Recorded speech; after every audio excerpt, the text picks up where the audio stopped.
These are the best board game mechanisms of all time. If you have them in your game, well, your game's gonna be good. It's gonna be much better than all that other garbage out there. We have finally made it in our series. This is the cream of the crop. If you're just tuning in here now, I understand who wants to go through 150 to 120 when you can just skip ahead to number 10 to number 1.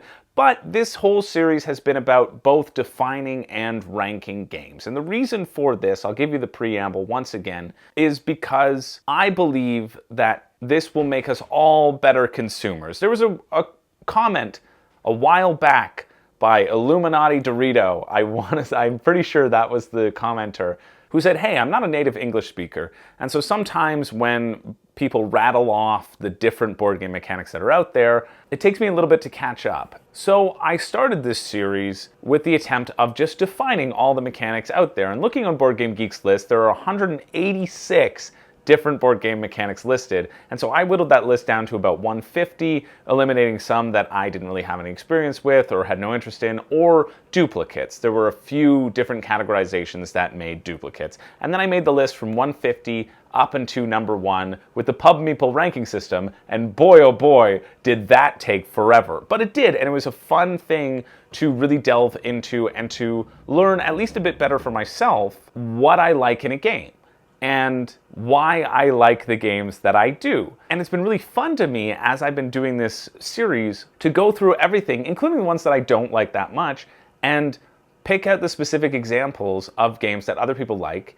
and realize the reason I don't like those popular games is because of this one thing that maybe I'm not as interested in. And by doing that, it's helped me become, I think, a better consumer, hopefully a better reviewer, and I think really understanding the differences between these and delving into a bit of the minutia is helpful when purchasing your next game or looking at games on Kickstarter or crowdfunding, which we do quite often on this channel as well. We do it all here, baby. So that's the premise of this series. That's why this series exists, and I am really thrilled to have gotten to the final countdown, the final top 10. I don't know when I started this series, but I like it a lot, and so hopefully you do too. I really appreciate everybody sticking with me along for the ride, and let's get into the final 10. These are the mechanics in a game that I just absolutely love. I feel like I always will love, and actively makes me want to purchase a game. And that's starting off with our number 10, closed drafting. Open drafting was on this list as well, and that is kind of what you can refer to as a card market, or anything where people choose, where you get to see all the options. But closed drafting means people don't see the options. And so what often that means is that first card you take is so incredibly valuable. Or if you're playing with multiple people, it's going to take you a while to see the cards that get left behind. You're going to have to guess at what strategies your opponents are going to be making. It keeps you having some personal information. Terraforming Mars is listed as the number 1 game on Board Game Geek that has this. Blood Rage is another one that has this.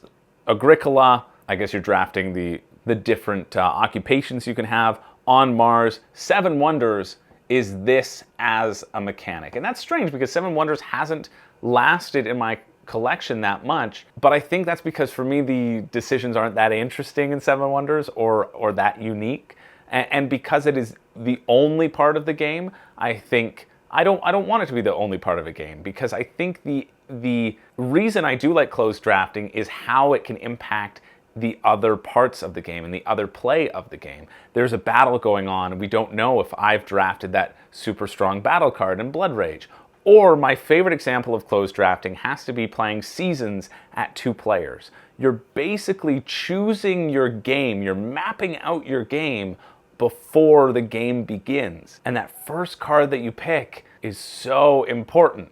Is it Thieving Fairies? Is it Necrotic Kiss? Is it Temporal Boots? Is it Hand of Fortune? Is it Young's Forgotten Vase? Is it Crystal Orb? Well, it's one of those 6 or you're gonna lose the game. Fairly certain I covered all the bases there. I'm not forgetting one. Is it the Air Elemental? No, that card's garbage. But I love how you have to outthink your opponent, and it also then becomes a test of memory. And if you can remember what your opponent has drafted, especially in a 2-player experience, you can know what they have going on, you can know what they're hoping to pull, and then you can prioritize which ones you're taking and which ones you aren't. I think this is so fun when there's another aspect to the game that happens and you then get to see how your strategy plays out. Closed drafting in advance rather than closed drafting as part of the game. Maybe that's why I like sort of Terraforming Mars and Blood Rage and Seasons more than Seven Wonders, because Seven Wonders is you have a closed drafting element, but it's more simultaneous action selection where you're playing the thing, simultaneous card selection, and then everybody gets to see what people are drafting versus having to keep track or anticipate what your opponent is bringing to the table. I just think it's so fun. They also make distinction between everybody getting the same amount of cards, like Seven Wonders or Terraforming Mars or Blood Rage or Seasons, versus everybody taking cards in player order. So the first player gets all the choices, and then they get to choose the best one and moving down. Obviously, I like the one where everybody has that choice because you're all operating as, I get to draft first from this hand, and I get to draft second from this hand, and it's just a great time. So that's my number 10, closed drafting. You're gonna hook me in with a game, that's gonna do it. Number 9 is an old favorite. It forms the basis of many different games out there, and that is the area majority or area influence. That's what the mechanic is called on Board Game Geek. It's area control, basically. If you have the most stuff in an area, you're probably gonna win that thing. All the way back to Risk and probably further. Actually, I would say further. In a second, we'll talk about the implications of how this could go back a bit further, but it's all about just seeing a board and trying to control that board using a limited number of resources or troops or whatever it is, a number of actions to get to those specific places. You can't be in everything, and so you have to be strategic as to which ones you are in. And often in a larger player game, that means targeting all of the other players' weakest positions if you can to get a stronghold there. But maybe that's the weakest positions for a reason and they're not as powerful on the board. I think Inish is a lovely example of this game. Star Wars Rebellion, Twilight Imperium has this, War of the Ring, Spirit Island has this, Twilight Struggle, Eclipse Second Dawn of the Galaxy, 6 of the top 25 on Board Game Geek deal with area control or area majority, area influence. And 5,979 games on Board Game Geek are classified in this genre. It's a huge genre. It's a bloated genre. It's as bloated as Dungeon Crawler and, I don't know, other ones that you're going to see on this list. But I think it is that for a reason because it is so satisfying to play, and also because it's a very simple concept that you can apply in a lot of different ways. There can always be a different map.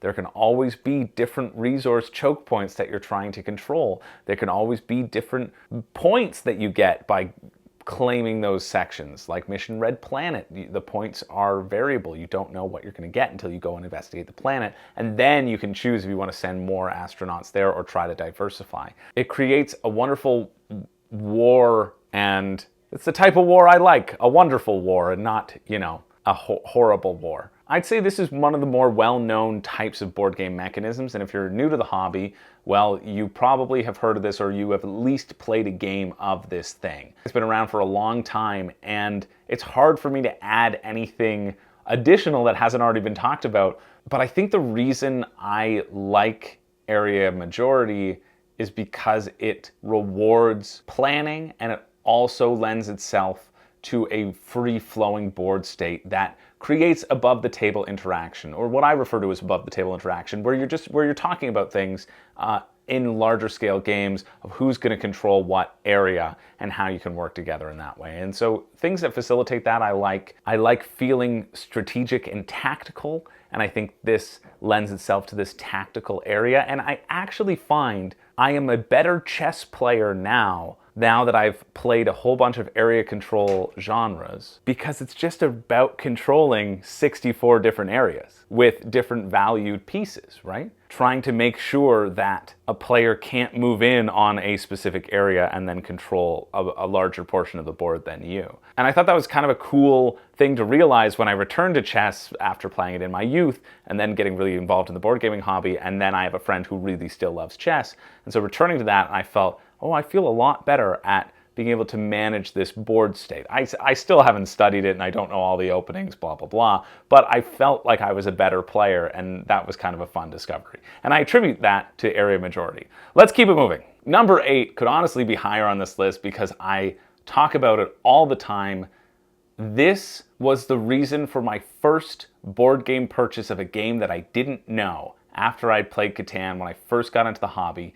Number 8 is a modular board. The concept of a modular board was mind-blowing to me because before I got into the hobby, I'd always played with a static board and that had slowly become a little bit boring. You kind of know what's going to happen, but when things shift around, the possibilities change and the game changes. And so after playing Catan, I thought, wow, this is such an incredible aspect of the game. I want to find more games that do this. That was my first instance of searching out games by mechanic. That led me to City of Horror, which was classified as a modular board, and I don't think it really was because you basically just move 4 corners around, but there's still just 4 corners. I feel completely tricked by Snakes and Latte's listing of that, but it does have a modular board in a sense. It's just not a very exciting one to me. And that's also a valuable lesson for me to learn and us to learn that just because it's classified as something doesn't mean it's going to be emphasized or emphasized to the degree that you may find entertaining. But it'll still have it to some extent. That's why you're going to want to look into other aspects of it and really see how the game plays before deciding on purchasing. But I remember searching it out and seeing Catan being classified as modular board because I think I got Catan for Christmas from 2 people. And so I returned one and got a store credit and then was thinking about which game I should buy. And so I searched modular board and another something that will be further up on this list, and City of Horror said it had both of those, and so I tried to grab it. Now, that was a good lesson because just because it does have both of those things or things you like doesn't necessarily mean it's going to be a direct comparison. Again, it's all about the efficacy and the amount at which those things are held and the effectiveness of how they are conveyed in the game setting. But I remember looking it up and thinking, yeah, this is what I like about a game and trying to find more of that. And that's exactly what the series is about. So modular board, I just think is so exciting because every game will be different. Number 1 game, Gloomhaven, has a modular board. It's different scenarios. Twilight Imperium, because you're going to be constantly rearranging the galaxy and building that galaxy is actually one of my favorite parts about the game. Spirit Island has a modular board because you can have 4 different boards that you mix and match with each other depending upon the number of players. It's not the drawing point, it's not the selling point to Spirit Island for me. Gaia Project, though, does have all those different hexes rather than Terra Mystica's static board. Nemesis has the modular board as the rooms shift around, so you're always going to be uncovering new things. Eclipse Second Dawn for the Galaxy also listed as this. 7,933 games are listed as having a modular board, and you can see the trend and how it can really play out. And combining modular board with area majority, I think that's also a pretty fun thing to do. That's number 8, modular board. Number 7, feels bad that it's only number 7, but it is worker placement. Another standard board game mechanism or mechanic. It's in, how many games is worker placement in? Make your guesses right now. No, it's lower. 3,152 games are listed as having the worker placement mechanic. I would have thought it would be similar to the area majority numbers as well. Worker placement, for those of you who don't know, I'm sure you do, there will be spots on the board. You will have a number of different people and you'll place them out and get the stuff associated with that spot. And often you prevent anybody else from going to that spot. And that's the important part. It's kind of a subset of action drafting, at least that's what Board Game Geek says, because you're picking which actions you want to take, but you're doing so not by taking an action specifically, but by putting your person out on the board because those actions will be available. Plus, it gives a central place with different actions that can pop up throughout the game by building new action spaces. I think it's more exciting than action drafting where you're looking at a list and just choosing one. You have it in front of you, and the physical act of putting a person out and getting something back, I think is something that would trigger that dopamine, right?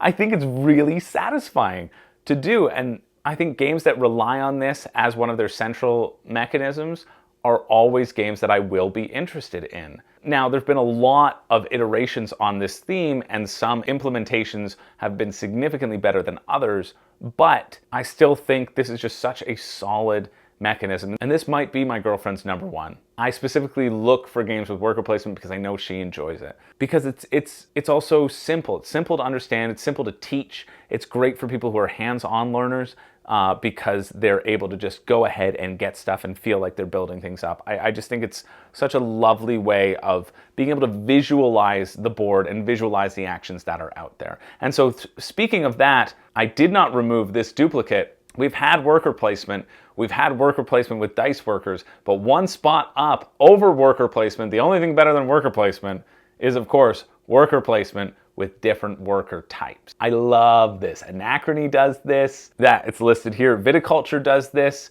because you have your small and your big figures.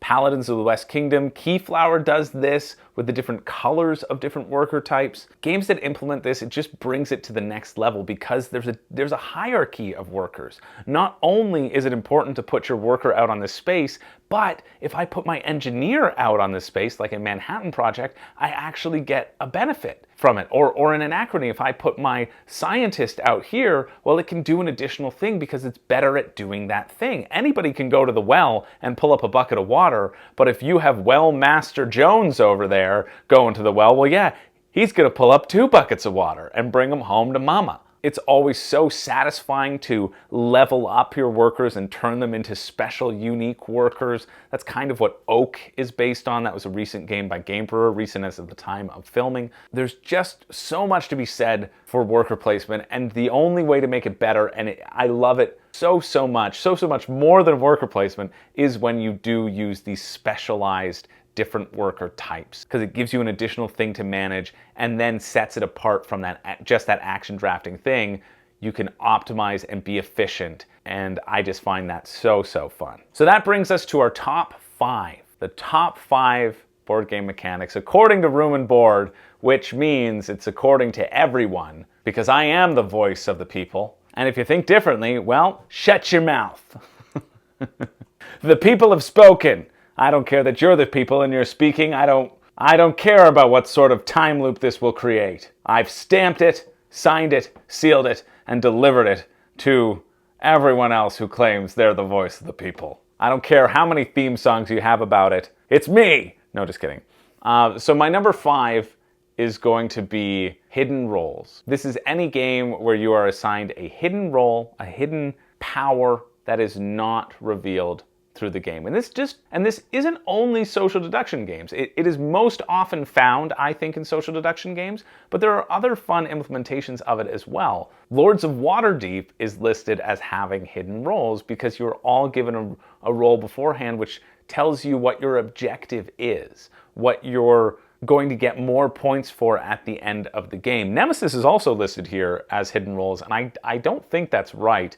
I think those are more just secret objectives, and it's been mislabeled. Unless anybody can tell me why Nemesis would have hidden roles, but you have the secret objective that you don't show, but your roles are public to everybody, so I don't think that applies. But in Lords of Waterdeep, you have that hidden role that says, yeah, you want quests of piety and skullduggery, or you're the builder, and you want to only build buildings, which I always get. But having that little bit of hidden information where you know the general vibe of what it could be is fun. Obviously, it's in something like Avalon where you can be a minion of Mordred or a loyal servant of Arthur, and you cannot reveal that role, and that's the premise of the game. But I also like the different implementations that it can have around the table in other games. And I wish more games would employ this, like Lords of Waterdeep, as this secret bonus, because it's fun to have this hidden power that you can maybe reveal at some point in time, or you get to reveal at the end of the game and say, yep, that was me all along.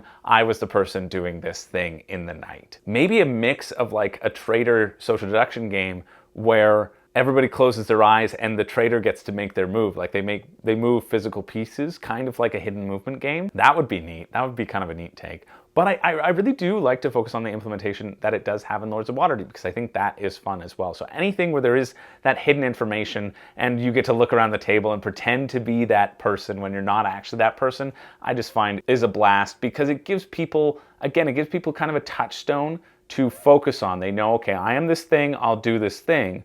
Or when they get a little bit more advanced, they can start pretending to be other things. And I think it's easy for people to get involved and to enjoy doing that sort of thing as well. So that's number 5, hidden roles. Moving along to number 4, and this one is really, I almost pivoted and put this at number 3 because I just talked about this today on a stream or a video on Rahdo's channel. That should tell you when this video was filmed. I'm trying to film a little bit in advance so that I can take a bit of a break for the Christmas holidays and take some time off, which I haven't done in months. This is just shy of being on the podium because I think I like the other one better, but it is an awesome, supremely cool mechanic, and that is the follow mechanism. And the follow mechanism is very simple. One player selects an action, and they usually get to do some cool thing, the better version of that action, and then everybody else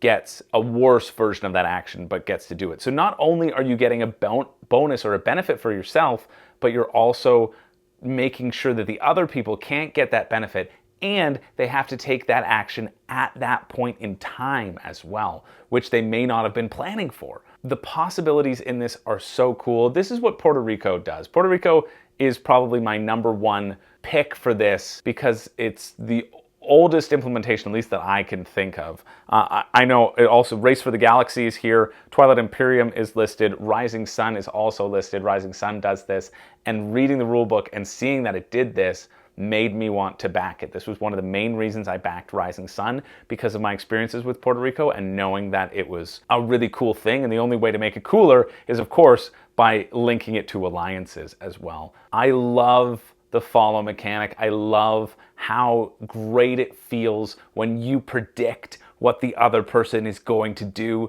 because you can see what their game plan is, and then by predicting what the other player is going to do, you can set yourself up to do the other cool, great thing because you knew that player would have no choice but to play that move and let you do the thing that you desperately needed to do, because they desperately needed to do it as well. I think this is just so fun, and I'm almost regretting putting it as number 4 right now because I'm thinking about the passion at which I'm talking about it, and I don't know if I'm going to have that passion for number 3. But here we are. It's number 4. Maybe it'll go up on subsequent lists. This is one that I absolutely am on the lookout for. Only 103 games are listed as having this mechanic on Board Game Geek. Only 103 games, and 2 of those games are Twilight Imperium. So it's 102 games. That, it seems mind-blowing to me, with a mechanic that is so cool and so interesting and creates such an interesting dynamic around the table, that only 102 games have it in their listed mechanics is just mind-blowing to me. And it is an underserved mechanic, and is probably my favorite shocking mechanic of this top 10. I feel like a lot of the ones in this top 10 are fairly predictable and people would list as their favorites, and that's because they've been around and they have such a wide breadth of games at which they apply. But for this one, oh baby, it's so good. Give me a follow mechanism any day of the week. Maybe it's tied for number 3. I'm doing it. Let's change it. It's tied for 3rd place, the follow mechanic. And also tied for 3rd place is the deck, bag, and pool building mechanism. That's what it's referred to on Board Game Geek, because you can have deck building, you can have bag building, and of course, you can have pool building, where you're going to dig out a hole in the ground and just fill it with water and jump in. I love this as a mechanic or mechanism because of the inherent randomness that it provides. And I think it deals with randomness in such an interesting way. You're going to start out with a small pool of stuff, and you're going to slowly add things to that pool. But you don't get to pick whatever you want from the pool. In fact, it's all mixed up in the bucket and pulled out one by one until you use the pool and you make your pool better over time. But the balance here is, yeah, I can stuff my pool filled with things, but then when I need that specific thing, it's going to be a lot longer to get to. It's going to be a lot harder to get to. A lot more of a wait will have to go by. I'll have to wait a lot longer to get to that thing. So maybe I want to keep it smaller, but if I keep it smaller, maybe I won't have the power to do the things that I need at the end of the game. And it's this give and take which makes this such a satisfying experience to me. Makes every game kind of different because you choose how you build your pool or your bag or your deck. It makes every draw hopeful that you're getting a hand of 5 cards that work well together, or that's your super powered hand. But then if you draw that super powered hand, you know you just have a garbage turn the next hand if it's a deck building game. There have been a lot of different applications of this. How many do you think? More than worker placement, less than area majority. We have 4,397 that are listed. Dune Imperium, Great Western Trail, Concordia, Clank Legacy, Lost Ruins of Arnak, and Orléans, representing our bag building, are 6 of the top 30 on Board Game Geek, the top 6 that are listed as having that mechanism. And I just think it's so solid. And it's incredible to think that Dominion was one of the first pioneers of this mechanism, and that was only in 2008. It was only in 2008 when that came out, and people thought, wow, this is just really incredible. And so many things came out after that that used a similar technique, and they still felt fresh because you can always put your own spin on it by adding different variable cards that you can add to your deck. So I think the deck building, it's the deck building aspect of it and how you create your deck, not necessarily open drafting from a market, but the actual applications of how you create your thing and the different ways it will change every game that make it so exciting and so replayable, which is why it is my tied number 3, maybe just a little bit more, who knows. Yeah, it is tied, it's tied. Which brings us to number 2. Way back when I put out a call, or I said, what do you think my favorite mechanism is going to be for those who have seen multiple videos?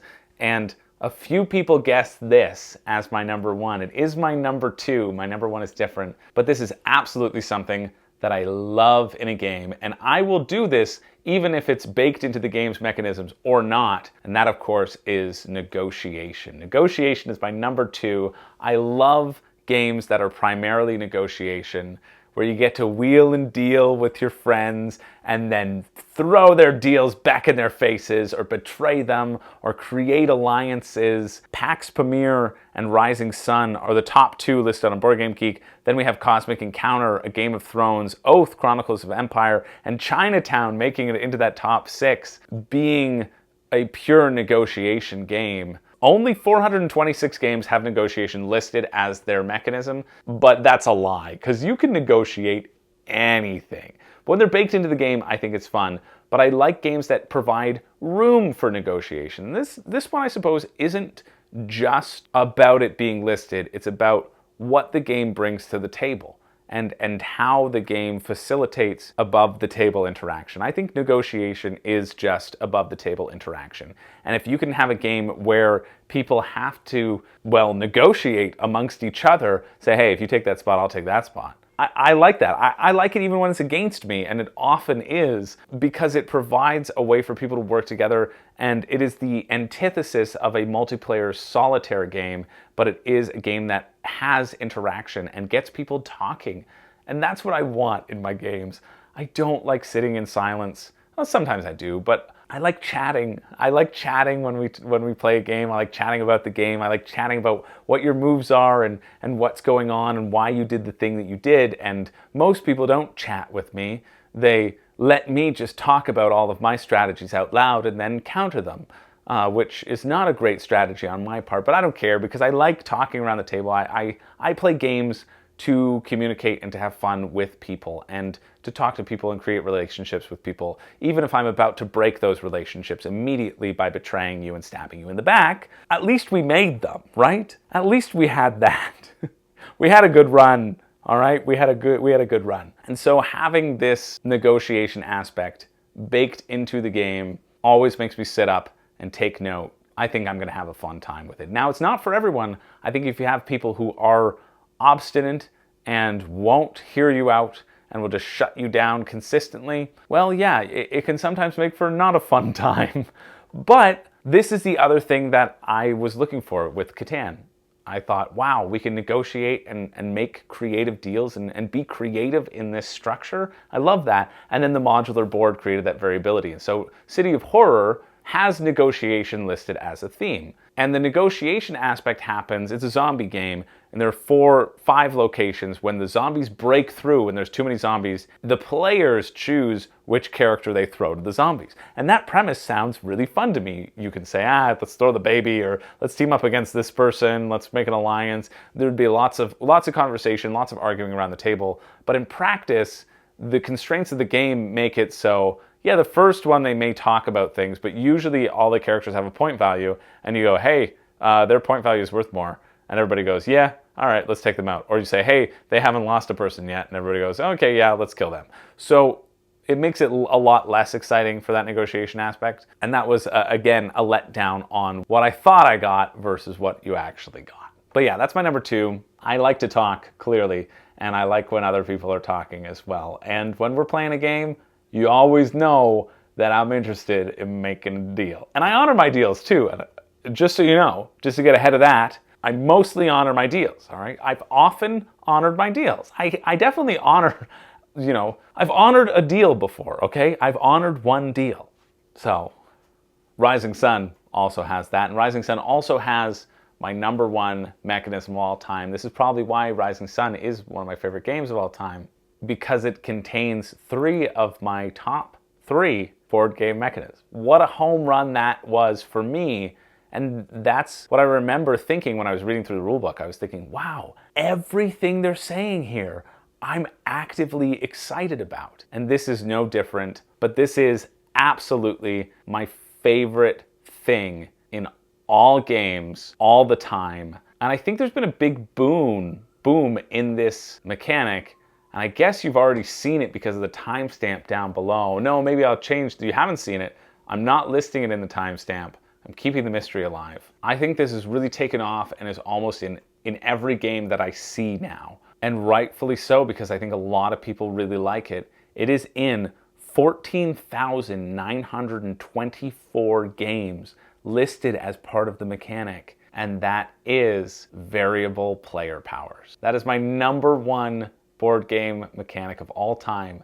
The variable player powers mechanic, having your own special ability that only you get to do and nobody else does. Not only does this increase the replayability because everybody gets to try a different power and you can play the game from a different point of view, but it's just fun to develop and experience and have your own special thing that nobody else can do. It makes people, whether it's developed throughout the game or not, whether you start with it or you get things as the game goes on, it feels great to have this thing, and it also acts as kind of a touchstone of strategy, an indicator for new players. It's something I'm always interested in checking out is how can we guide new players into a semblance of a strategy. It doesn't always do this, and sometimes variable player powers make it a little bit more overwhelming for new players because they can't think about what everybody else can do. They just want to focus on what they can do, and it's a lot more to keep track of.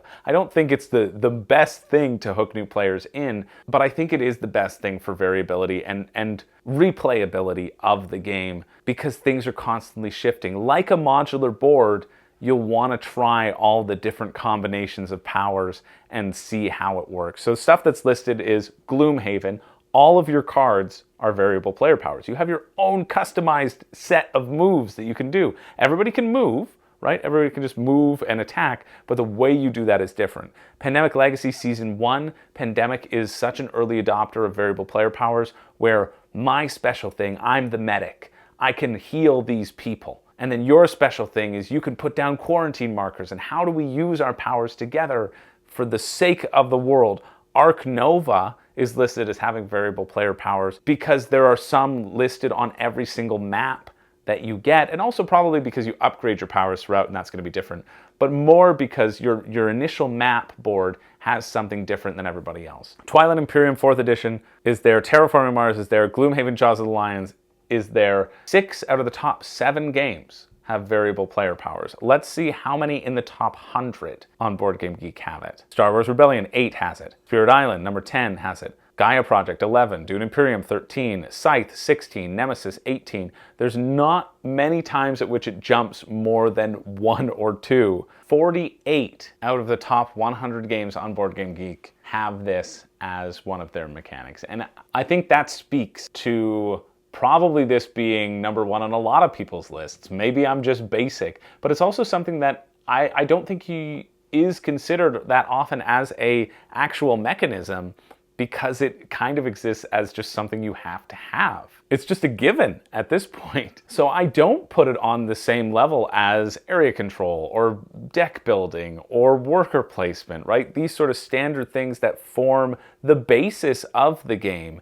And it's the variable player powers that just add a slight little element to it. You're never gonna have a full game based around variable player powers, or at least I don't know what that would look like, but it's always just a little added flavor that feels easy to add in a lot of instances to make the game feel fresh and make people want to come back and try different powers or characters or different hidden roles, right? You have the variable player powers combined with the hidden role factor, thing that you can reveal. Oof, that would be fun. I'm sure there are many games out there that do that, or a few at least. I don't think I just came up with it. But I just love learning the strategy and seeing how the strategy is shaped by what you do. In Rising Sun, for example, all of the clans dictate the way you should play, or the things that you should focus on. And knowing that helps you know what choices people are going to make in the follow mechanic. I think variable player powers and the follow mechanic kind of go hand in hand in that way, because it gives you a sense of prediction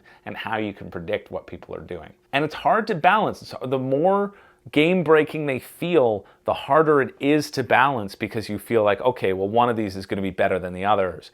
And maybe people's win rates and percentages will determine that after thousands and thousands of games. Personally, I've won with all Rising Sun clans, so more than once, so I think they're fine on that front. But it just provides such a wonderful, I'll say it again, replayability that makes me want to keep returning to the game and gets me excited to use my own little tweak in a fun way, in the optimal way as I'm playing. So that's my number 1, variable player powers, the best board game mechanism out there. And I think the numbers might agree with me. I might have hit the nail on the head here. Let me know what you think. Let me know what your top mechanics are. We've made it through the list. If you want to put all of these in your own list, I'll copy and paste my list down in the description below, as long as it fits. If it doesn't, then I'll find another place to house it, maybe in a sheet or whatever. That's my full list. You can go back and check out the videos associated with that if you want to dive a little bit deeper into what makes those tick for me and why you might like them or you might not. I know I joke about this being definitive, but this is also why board games are so awesome, because there's such a wide variety of things that we can do with them, and I cannot wait until somebody innovates even more and comes up with a brand new way to use the board.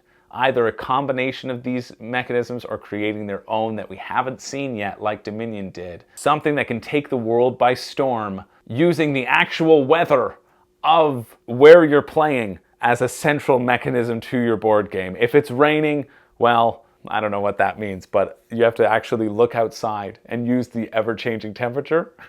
That could be something weird. I don't know. Give me your pitches for the best, most zany board game mechanism that doesn't yet exist. Let me know what your favorite is. I hope you enjoyed this series. Somebody let me know how I can make this into a geek list now that it's finished. I tried, and then I tried to add the videos on my own channel. If you're good at that sort of stuff, so we can put it on Board Game Geek, definitely hit me up.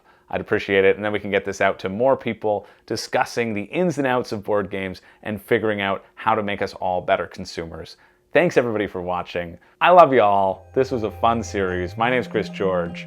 At least fun for me. I don't have a catchphrase, but I do have some more compliments to give to myself, other than this being a fun series, such as, thank goodness you shaved those mutton chops. You finally look like a handsome little boy again. I hope you found it as entertaining as I did. I thank you everybody who comments, and make sure to like and subscribe so that we finally hit that 300,000 subscriber bar that we're so close to reaching. See you, Chris, in the future when that is a reality. Thanks everybody. Have a wonderful day.